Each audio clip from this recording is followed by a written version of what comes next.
Welcome back, everyone, to another deep dive here at Echoes of Ihsan. And today we're going to be looking at Tafsir, Ooh. which is, essentially commentary on the Qur'an itself. Right. It's a deep dive into a deep dive. Exactly. And it's fascinating to me how people throughout history have, unpacked these verses and tried to figure out the meaning behind them.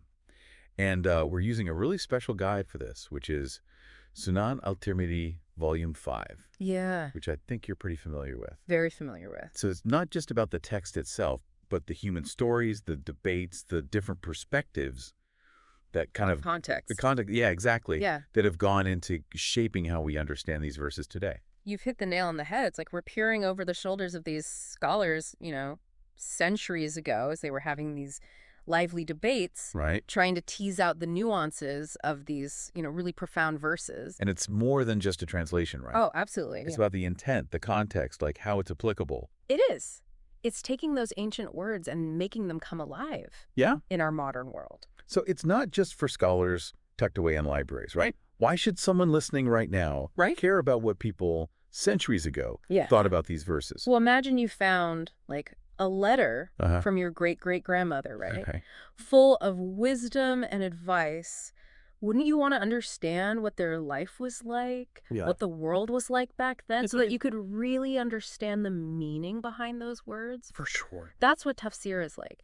It connects us to this chain of wisdom going back centuries. I love that. Helps us understand these timeless truths in a way that makes sense for us today.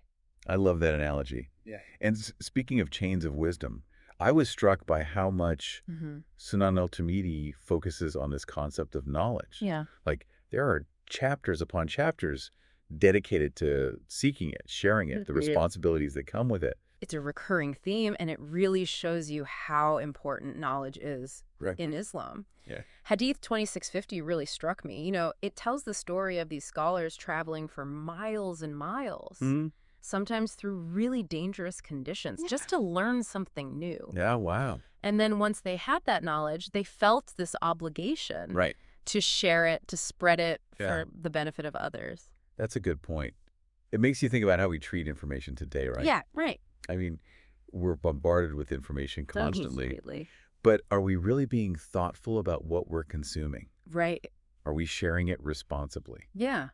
Are we using it for good? Yeah, exactly. It reminds me of Hadith 2655, where the Prophet Muhammad warns against seeking knowledge for the wrong reasons. Right. Like just to brag or to win an argument. I mean, I've definitely been guilty of that. Oh, me too, for sure. Yeah. It's a very human tendency to want to be right, to show off what, But that Hadith reminds us that knowledge is a gift, and we should use it wisely. Yeah. And for good. It's a humbling thought for sure. Yeah. But let's not forget, this deep dive isn't just about serious introspection. Right. I was really drawn to, like, the poetic language in Sunan al Tirmidhi, Hadith 2623, about tasting the sweetness of faith. Yes. Is a perfect example. It is beautiful, isn't it? It is. It describes faith so beautifully. It's about finding peace and contentment in Allah, in Islam as a way of life, and in the Prophet Muhammad as our guide. Yeah, it's like all the pieces of a puzzle falling into place. Yes. And it brings this sense of meaning and purpose. Exactly. The imagery is so vivid. It makes faith feel almost tangible. It does. But then there's this contrast that's presented in Hadith 2622. Right. Where the commentary suggests that even really serious sins can impact true faith. Yeah. It made me wonder if faith is like as fragile as it is sweet. It is interesting how it puts those two ideas together. Yeah. On one hand, you have this beautiful image of faith bringing peace and sweetness. Right. And then you're reminded that even the most devout people can make mistakes that can harm their relationship with God. That's true. But does that make faith fragile? I think it makes it even more valuable. Okay. It highlights the constant struggle we have as humans between our flaws and our desire to live a life that's aligned with our beliefs. So it's not about being perfect, but about constantly striving. Right. Recognizing our mistakes and seeking forgiveness. Exactly. It's that journey, the sincere effort to align our actions with our beliefs that really defines our faith. Okay, that makes sense. It reminds me of the parable of the date palm tree in Hadith 2867. Okay. It's a beautiful image. of the resilience of a believer, their ability to withstand hardships and remain rooted, just like a date palm thrives even in the desert.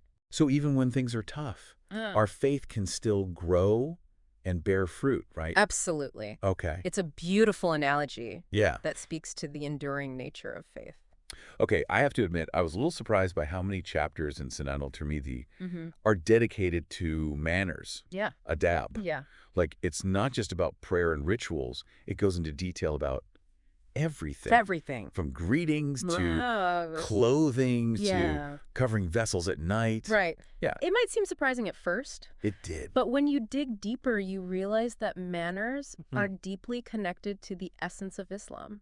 It's about living your faith in every aspect of your life, extending kindness and respect and humility into all of your interactions, even the way you behave at home. So it's not just about being polite for the sake of appearances, but about letting your inner faith shine through in your actions. Exactly. Okay. Good manners are a sign of your relationship with God and with other people. Okay. Makes sense. It's about building a more harmonious and compassionate society, one interaction at a time. It's fascinating to see how specific some of these teachings are. Yeah. Like take Hadith 2689, for example. Okay. It outlines a whole reward system for different types of greetings, emphasizing how important it is to spread peace and goodwill through our words and actions. And then there's that hadith about disliking the color of saffron. For men's clothing, Hadith 2807. It's interesting how even these small details give us a window into the everyday lives of early Muslims and the values that they upheld. They might seem insignificant at first glance, but I think they reveal a deeper principle, that even the ordinary parts of our lives can be filled with meaning and intention.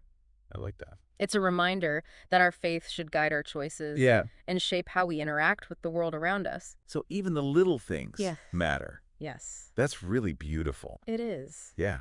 It's like every action we take, no matter how small, becomes a chance to express our faith. It does. And make the world a better place. It's powerful. Yeah, it is.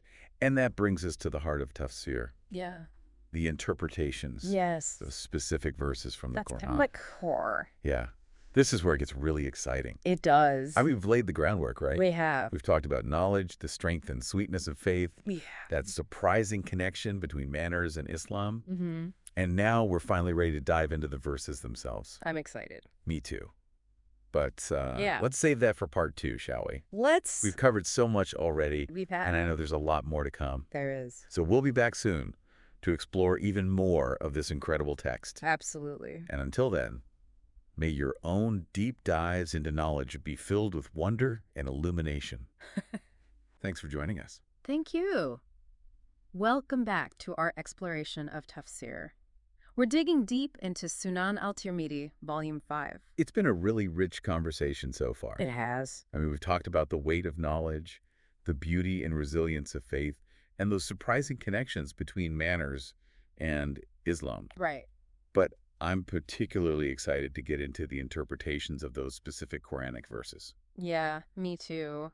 That's where the real magic happens, you know? It is. It's like watching a master artist bring those verses to life with their insights. And what's so fascinating is that there isn't always just one right answer. Right. You know, different scholars from different times, different backgrounds, they've all offered their unique takes on these verses, which creates this tapestry of understanding. So it's not about finding one definitive meaning. Exactly. But exploring all those different layers. It is. It's about engaging with the text on a deeper level. Yeah. Appreciating its complexity and allowing it to speak to us in multiple ways. I like that. Can you give us an example of that? Absolutely. So there's verse 2956 from Surah al-Baqarah. Okay. This verse talks about the believers entering paradise in a state of prostration. Okay. And that image has sparked a lot of discussion amongst scholars. That's a powerful image. It is. It really speaks to that ultimate humility before God. Yes. It's about recognizing his greatness, our complete dependence on him. Wow. So some interpretations focus on the physical act of prostration, emphasizing that surrender to the divine will, while others delve deeper into the internal state of humility and reverence that should accompany that action. So it's not just about the outward motions, but the state of our hearts. Yes, exactly. That's really beautiful. It is. It's about aligning our inner and outer worlds, making sure our actions reflect what's truly in our hearts. Are there other examples where scholars have offered really different interpretations? Oh, for sure. Take verse 2978, also from Surah Al-Baqarah, which deals with intimacy between spouses. This verse uses a metaphor comparing a wife to a field that a husband can approach when or how you will. Interesting. Yeah. It's really interesting how something so personal can be addressed within faith in Scripture. It is. It shows that Islam provides guidance for all areas of life. Our relationships, our personal conduct, our spiritual growth. Now, some scholars interpret this verse as emphasizing mutual respect, consent, and pleasure between the spouses. They highlight the importance of treating each other with kindness, consideration. Others focus on the specific words of the verse to derive rules about what's permissible and impermissible, emphasizing the need to stay within the bounds of Islamic teachings. So it's not just about physical desires, but approaching intimacy with a sense of responsibility. Respect for your partner and for the principles of your faith. Absolutely. This really highlights the power of tafsir, taking these ancient verses and applying them to our lives today. It bridges the gap between the divine word and our human experience. Okay, I have to ask about one more concept that stood out to me while reading Sunan al Tirmidhi. In Hadith 2653, the Prophet Muhammad mentions knowledge being taken away from people. And the first thing to go is khushu. Can you explain what that is? Khushu is this beautiful concept that's often translated as humility or reverence. It's that presence of heart, especially during prayer.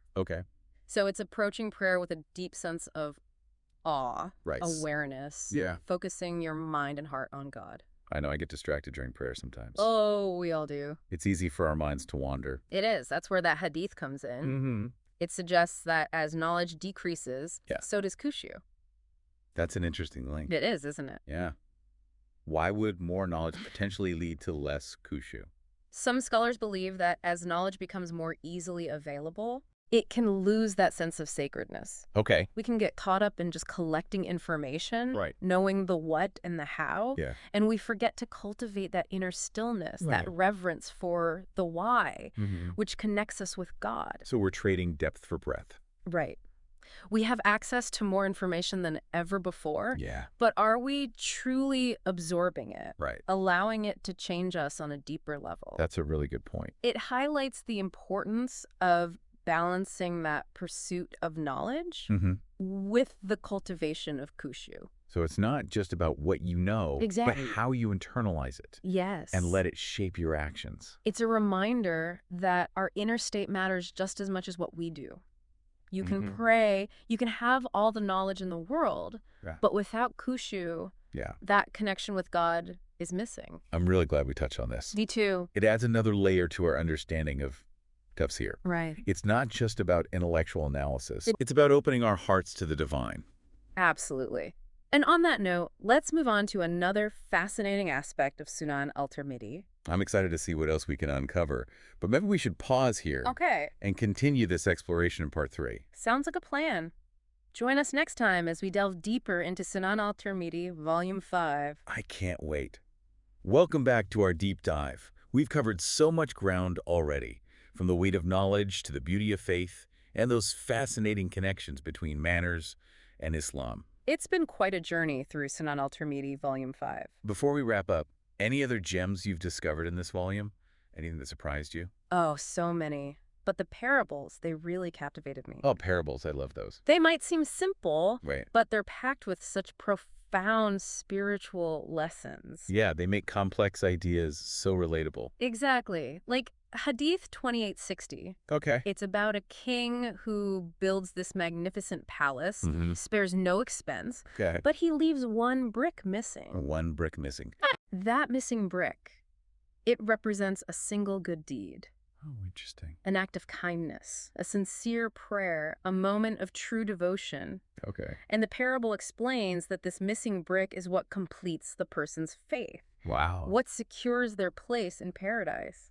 It's like saying, even with a lifetime of good deeds, it's those little acts of sincere devotion that truly matter. It's about consistency. striving for that completeness in our faith. Yeah, not just the grand gestures, but the everyday acts of goodness. Exactly. It's about weaving those moments of connection with the divine into our lives. Each good deed, like a brushstroke, adding to a masterpiece. I love that. That's perfect. Is there another parable that stood out to you? Oh, definitely. Hadith 2867. Okay. It compares a believer to a date palm tree. Ooh, the date palm tree. With its deep roots, its strength, Yes, its ability to provide even in harsh conditions. it's the perfect symbol for a believer facing life's challenges. Yeah, our faith should be that resilient. It should be. The parable reminds us that faith isn't passive, it's active, enduring. It's about weathering those storms, staying rooted in your beliefs, and striving to bear good fruit through your actions. Like the date palm, offering shade and nourishment to those around it. Exactly. Speaking of relatable, I have to say I was surprised by the level of detail in those chapters on manners. I know, right? It's not just basic etiquette. There are hadith about covering vessels at night, veiling even from the blind, the proper way to trim a mustache. It gets very specific. It does, but it speaks to that holistic view of Islam. Yeah, it's not just what's inside. It's about actions reflecting those beliefs, creating a harmonious society. So good manners are really about aligning your life with your faith. Exactly. Every action can be an act of worship. Even the little things. Especially the little things. Those chapters emphasize that our spiritual and social lives are interconnected. Right. Our actions have ripple effects. They do. A small act of kindness can have a huge impact. It ties back to what we were discussing about knowledge and using it for good. It all comes together, doesn't it? This deep dive has been incredible. We've explored so much. Faith, knowledge, parables, the importance of even the smallest acts of kindness. It's been a pleasure sharing these insights with you. Before we go, one last question. If the Qur'an was revealed over time, adapting to specific situations, how can we, in our time, apply its messages to our lives? That's a question we each have to wrestle with. But that's the beauty of the Qur'an, isn't it? It's not stuck in the past. It speaks to us across time and space. Through tafsir, we can learn from those who came before us. Right. Understand how they applied those teachings and find ways to bridge that gap, bring those truths into our modern world. It's a journey of understanding, a lifelong pursuit of knowledge and meaning. A journey filled with wonder and growth. Thank you for joining us on this journey through the echoes of Ihsan and the world of tafsir. May your own explorations be filled with wonder and illumination. Until next time.